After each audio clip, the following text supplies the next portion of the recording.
Saviez-vous que l'un des pays les plus meurtris par la guerre en Afrique est aujourd'hui à la pointe de la technologie? L'Angola, longtemps symbole de douleur et de reconstruction, est désormais le laboratoire d'un futur africain durable et audacieux. Pendant près de 3 décennies, ce pays a été ravagé par une guerre civile dévastatrice. Le bilan humain est effroyable, les cicatrices sont profondes et le territoire fut jonché de mines et d'engins de mort.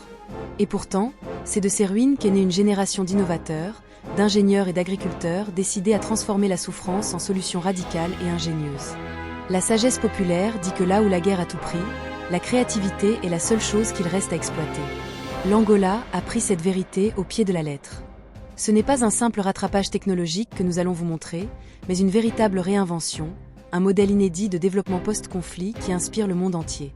Dans ce documentaire exclusif, nous allons découvrir comment l'Angola, grâce à son génie collectif et à une volonté inébranlable, réinvente son continent. Mais comment un pays ravagé commence-t-il sa reconstruction? Par ou initie un futur quand tout est à terre? L'Angola a pris une décision radicale, s'attaquer d'abord à la distance et à l'isolement. Pour relier les cœurs brisés, il a fallu d'abord relier les territoires. Pour cela, l'Angola a choisi de ne plus regarder la terre, mais de lever les yeux vers son propre ciel. Ouvrez grand vos yeux, car ce que vous êtes sur le point de voir changera votre perception de l'innovation. Nous avons évoqué la réinvention.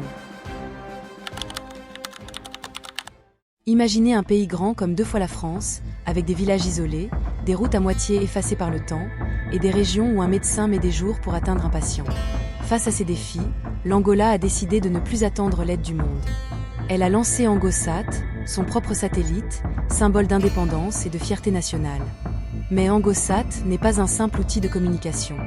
Il est la première pierre d'une révolution silencieuse, connecter les hôpitaux, les écoles, et même les champs les plus reculés du pays. Grâce à ce satellite, 500 centres de santé ont été reliés entre eux. Des médecins à Luanda peuvent aujourd'hui consulter à distance des patients vivants à plus de 1000 km. Cette innovation a permis 3 millions de consultations à distance par an, réduisant de 70% la mortalité infantile dans les zones rurales. Une prouesse qui dépasse les frontières. Le Brésil et l'Indonésie étudient déjà ce modèle. Mais ce qui rend AngoSat si puissant, c'est son symbolisme. Jadis, le ciel angolais était traversé par les bombardiers de la guerre. Aujourd'hui, ce même ciel abrite un satellite qui soigne, éduque et unit. C'est plus qu'une prouesse technologique, c'est une victoire morale. L'Angola ne se contente pas de rattraper le retard technologique. Il crée un pont entre humanité et innovation, un réseau qui relie les vies, pas seulement les machines. AngoSat a prouvé que la technologie de pointe peut soigner le corps et l'esprit d'une nation. Mais l'innovation angolaise ne s'arrête pas aux étoiles. Pour que la paix soit durable, il faut s'occuper de ce qui a été laissé derrière, des millions de tonnes de ferraille de guerre. Alors, après avoir conquis le ciel pour la santé, l'Angola est revenu sur Terre pour transformer ses outils de mort en instruments de vie et de prospérité. Après 27 ans de guerre civile, le sol angolais était saturé non seulement de mines et de munitions, mais aussi d'un surplus colossal et dangereux d'armes légères, de chars hors d'usage et de souvenirs douloureux. Plutôt que d'enfouir ou d'ignorer ce passé encombrant, les ingénieurs angolais ont choisi de l'affronter et de le transformer. C'est ainsi qu'est né le programme révolutionnaire Arms to Farm, des armes au champ. Ce n'est pas une initiative de charité, mais un programme d'ingénierie sociale et métallurgique d'une rare intelligence. Le principe, d'une simplicité désarmante, est aussi révolutionnaire que sa mise en œuvre. Transformer les outils de mort en instruments de vie et de prospérité économique. Le processus est méthodique et hautement symbolique. Les kalachnikovs, symbole universel du conflit, sont démantelés et la ferraille de leur mécanisme est refondue pour forger des houes, des pioches et des instruments agricoles essentiels. Les blindés et les véhicules militaires hors d'usage ne sont pas jetés à la ferraille, mais cannibalisés. Leurs moteurs sont réhabilités en pompe à eau pour l'irrigation ou leurs châssis lourds sont convertis en engins de construction civile. Les douilles d'obus, abondantes sur le territoire, sont récupérées, fondues et étirées pour donner naissance à des câbles électriques et à des pièces de machines industrielles.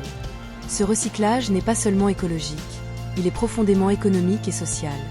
Ce programme a déjà permis de recycler plus de 200 000 armes déclarées obsolètes ou collectées et a directement contribué à la création de plus de 50 000 emplois stables et décents dans les secteurs de la métallurgie, de la construction et de l'agriculture. Mais son impact le plus fort dépasse les chiffres. Il symbolise la reconversion radicale de la douleur en puissance créative et productive. Grâce à cette initiative, des milliers d'hectares de terre, jadis rendus incultivables à cause des munitions non explosées et de la peur, sont redevenus cultivables en toute sécurité. Les agriculteurs travaillent aujourd'hui la terre avec des outils qui étaient littéralement, hier, des symboles de leur oppression. L'UNESCO a d'ailleurs reconnu le projet Arms to Farm comme un modèle mondial d'excellence en matière de développement post-conflit. Chaque outil forgé à partir d'une arme raconte une histoire, celle d'un peuple qui refuse catégoriquement d'être défini par son passé. Il s'agit d'une affirmation puissante. L'Angola a prouvé que l'innovation la plus transformative ne vient pas toujours des laboratoires high-tech aseptisés, mais souvent des cicatrices de l'histoire. Ici, la guerre a engendré la paix, et les armes, la prospérité. C'est l'alchimie du désespoir transformée en or vert. Le recyclage des armes a guéri la terre et redonné du travail. L'Angola a prouvé qu'il maîtrise la transformation de son histoire. Mais pour construire un futur stable, il faut une fondation inébranlable, l'énergie. Alors que le monde cherche encore où installer ses panneaux solaires, les ingénieurs angolais ont regardé leurs vastes ressources hydrauliques et ont posé la question audacieuse. Et si le futur de l'énergie africaine flottait littéralement sur l'eau ? Face à la nécessité urgente d'électrifier rapidement un pays en reconstruction tout en préservant ses ressources naturelles, l'Angola a fait un choix audacieux, loin des sentiers battus. Le pays possède d'immenses ressources hydrauliques et de vastes réserves d'eau douce, mais utiliser des terres arables pour installer des parcs solaires conventionnels était considéré comme un compromis inacceptable. La solution ? Une approche inédite et novatrice. Faire flotter les fermes solaires directement sur ces lacs et ces barrages artificiels. Cette stratégie est l'incarnation de l'intelligence écologique. C'est ainsi qu'est née la centrale solaire flottante du lac de Kambambe, qui s'est hissée au rang de la plus grande installation de ce type sur le continent africain. Imaginez l'échelle, 250 000 panneaux solaires cristallins, parfaitement alignés et interconnectés, produisant une puissance cumulée de 150 MW. L'ensemble flotte à la surface de l'eau, créant l'image saisissante d'un tapis d'énergie renouvelable, parfaitement intégré dans le paysage hydroélectrique existant. La centrale de Kambambe n'est pas une simple alternative. Elle est la pièce maîtresse d'une nouvelle ère énergétique.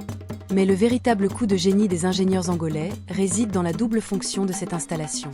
Ils ont découvert que ces immenses radeaux de panneaux solaires ont un avantage secondaire et crucial. Ils agissent comme un gigantesque couvercle, réduisant drastiquement l'évaporation de l'eau du lac.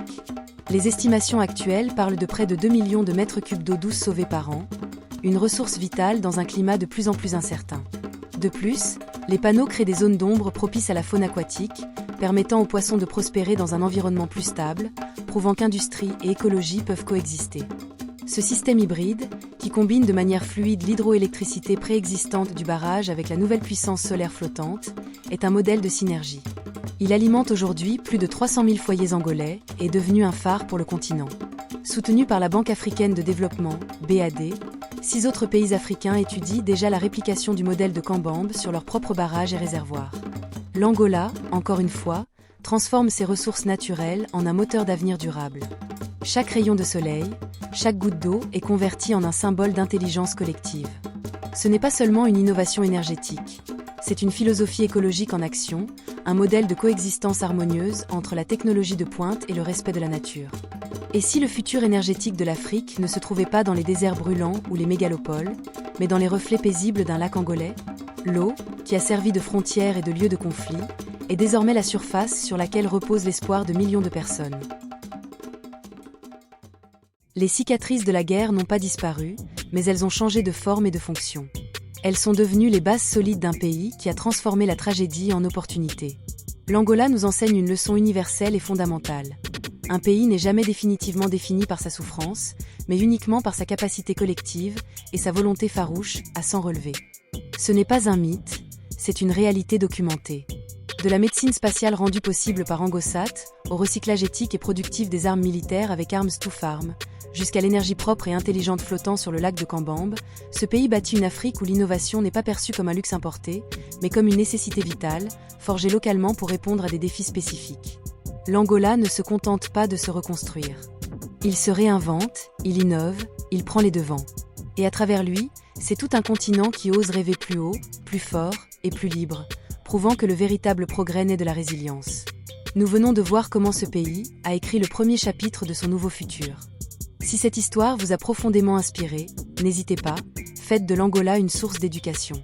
Partagez immédiatement ce documentaire à 3 de vos proches qui pensent que l'innovation est uniquement occidentale. Plus nous connaissons ces initiatives africaines audacieuses, plus nous pouvons bâtir un monde qui apprend de leur génie. Montrez-leur que l'espoir vient de là où on ne l'attend pas. Selon vous, quelle autre nation africaine, riche d'une histoire de défis similaires, pourrait, tout comme l'Angola, transformer son passé en un moteur d'avenir technologique? Quel projet mérite notre lumière?